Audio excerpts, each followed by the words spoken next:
दोस्तों नमस्कार। दोस्तों आज हम इस वीडियो में पढ़ाएंगे आप लोगों को बहुत बेसिक सा मैथ। प्रश्न क्या कह रहा है कि एक कमरे की लंबाई 10 मीटर, एक कमरे की लंबाई 10 मीटर, चौड़ाई 5 मीटर तथा ऊंचाई 3 मीटर है, तो उसकी चारों दीवारों का क्षेत्रफल क्या होगा।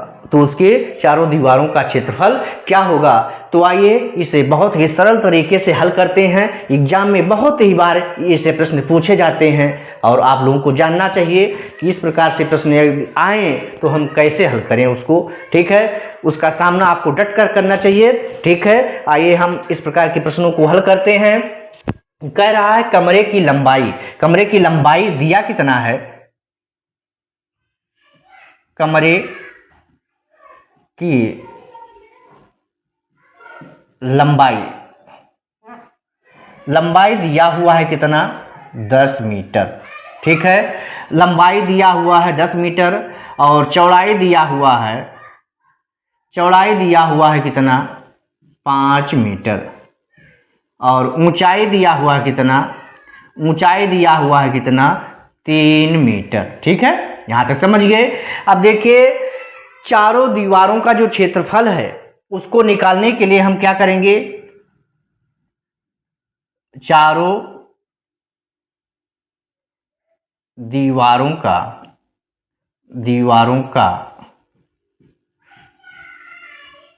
क्षेत्रफल बराबर क्या हो जाएगा, 2 इंटू लंबाई प्लस चौड़ाई और इंटू में ऊंचाई। ठीक है, अब देखिए 2 इंटू लंबाई कितना दिया हुआ है, 10 मीटर। लंबाई कितना दिया हुआ है, 10 मीटर। ठीक है, चौड़ाई कितना दिया हुआ है, 5 मीटर। ठीक है, इंटू ऊंचाई कितना दिया हुआ है, 3 मीटर। कोई दिक्कत तो नहीं ना, यहां तक समझ रहे हैं।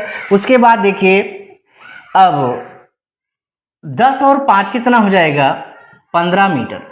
10 और 5 15 मीटर, इंटू में आ जाएगा 3 मीटर।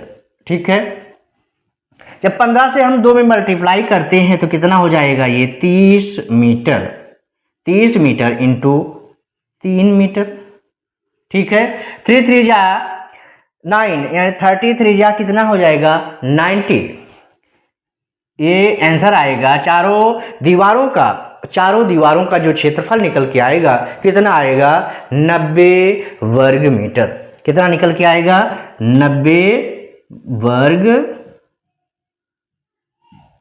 मीटर।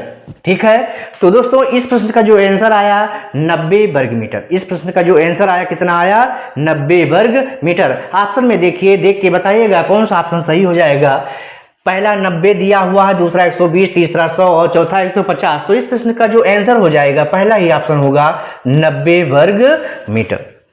दोस्तों वीडियो पसंद आया हो तो लाइक शेयर एंड कमेंट जरूर कीजिएगा, सब्सक्राइब भी कीजिएगा। धन्यवाद, मिलेंगे नेक्स्ट वीडियो में। धन्यवाद।